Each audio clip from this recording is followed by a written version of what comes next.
तो जैसा कि मैंने बताया कि एक वेबसाइट में प्लगइन्स का इंस्टॉल होना बहुत ज़रूरी है, क्योंकि ये वेबसाइट के फीचर्स को उसी तरह से बढ़ाता है जैसे जैसे आप प्लगइन्स को इंस्टॉल करते जाते हैं।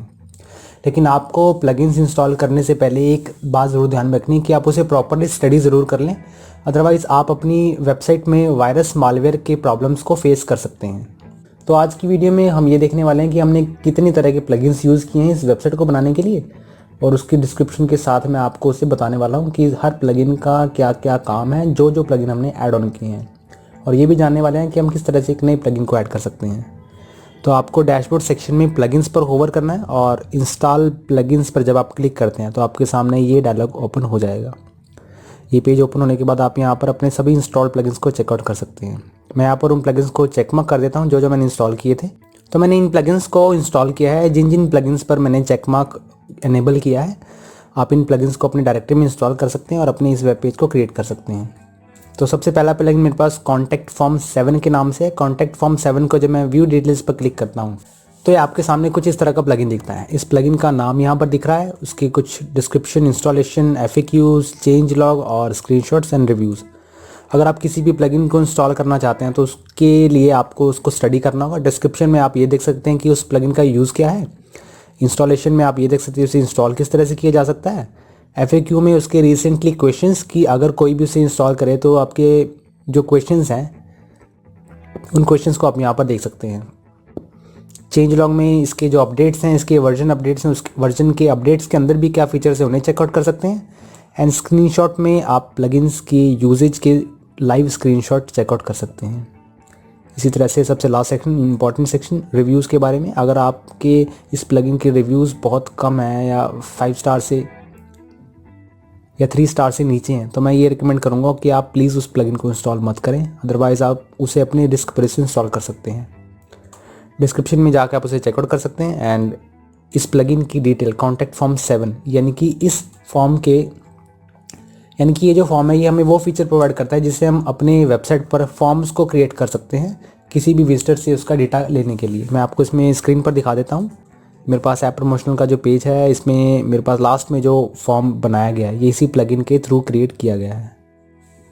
एंड देन उसके बाद अगले फॉर्म की तरफ बढ़ते हैं, अगले प्लगइन की तरफ बढ़ते हैं। अगले प्लगइन में मैंने यहाँ पर एलिमेंटर का एक प्लगइन इंस्टॉल किया हुआ है। एलिमेंटर प्लगइन मेरा मेन प्लगइन है जिससे हम इस पूरे वेब पेज को क्रिएट करने वाले हैं। एलिमेंटर प्लगइन एक simply drag and drop tool है जिससे हम अट्रैक्टिव वेब पेजेस को क्रिएट कर पाते हैं। उसके अलग भी कुछ फीचर्स हैं जो कि विजेट्स के तौर पर हमें देखने को मिलते हैं। ये पूरा पेज मेरे पास एलिमेंटर प्लगइन के थ्रू डिज़ाइंड है और इस फॉर्म के ऊपर भी जो स्टाइलिंग की गई है वो एलिमेंटर से ही की गई है।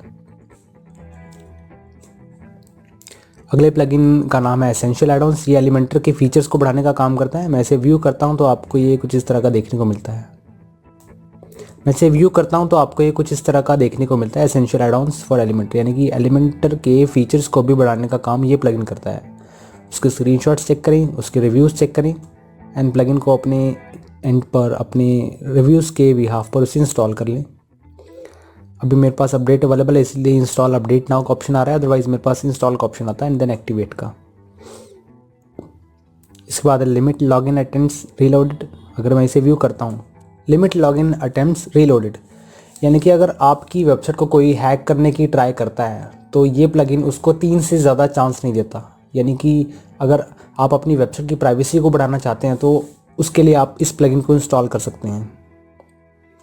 इसे क्रॉस करता हूँ एंड देन अपने अगले प्लगइन की ओर चलते हैं, प्रीमियम एड-ऑन्स फॉर एलिमेंटर, जो कि एलिमेंटर के फीचर्स को ही बढ़ाता है। एंड इसमें कुछ अलग तरह के फीचर्स हैं जो कि एसेंशियल एड-ऑन्स प्लगइन से बहुत अलग हैं। आप स्क्रीनशॉट को चेक कर सकते हैं, रिव्यू को एंड उसकी इंस्टॉलेशन के बारे में, डिस्क्रिप्शन को पढ़ के आप उसे इंस्टॉल करें। एंड आपको इसमें एक बात ज़रूर ध्यान में रखनी है कि अगर आप प्लगइन को एक्टिवेट करेंगे तभी वो काम में आएगा। यानी कि अभी मेरे पास ये जो चेक मार्क है, ये ब्लू लाइन आ रही है यहाँ पे, इसका मतलब है कि मेरा प्लगइन एक्टिवेटेड है। अब भी मेरे पास ये मैक्स मेगा मेन्यू नाम से ये जो प्लगइन है ये एक्टिवेट नहीं है। इसका मतलब मैं इस प्लगइन को यूज़ में नहीं ला सकता जब तक मैं इसे एक्टिवेट नहीं करूँगा।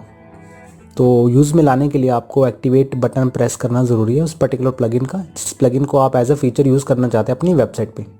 तो हम देखते हैं कि हम किस तरह से नई प्लगइन को ऐड ऑन कर सकते हैं, अपनी वेबसाइट की फैसिलिटी को, वेब पेज की फीचर्स को बढ़ा सकते हैं।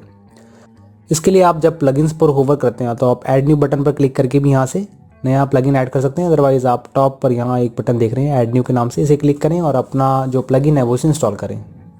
तो आपके सामने इस तरह का डायलॉग बॉक्स, इस तरह का पेज ओपन हो जाएगा। इसमें से क्रॉस करता हूँ। आप यहाँ से उस प्लगइन को सर्च कर सकते हैं जो प्लगइन आपको रिक्वायर्ड है। आप उसे अगर कीवर्ड वाइज सर्च करना चाहते हैं तो यहाँ से कीवर्ड सेलेक्ट करें। अगर आपको उस प्लगइन के ऑथर का नाम याद है तो आप ऑथर से सर्च करें, अदरवाइज टैग से भी कर सकते हैं। तो इस तरह से आप प्लगइन्स को ऐड ऑन कर सकते हैं।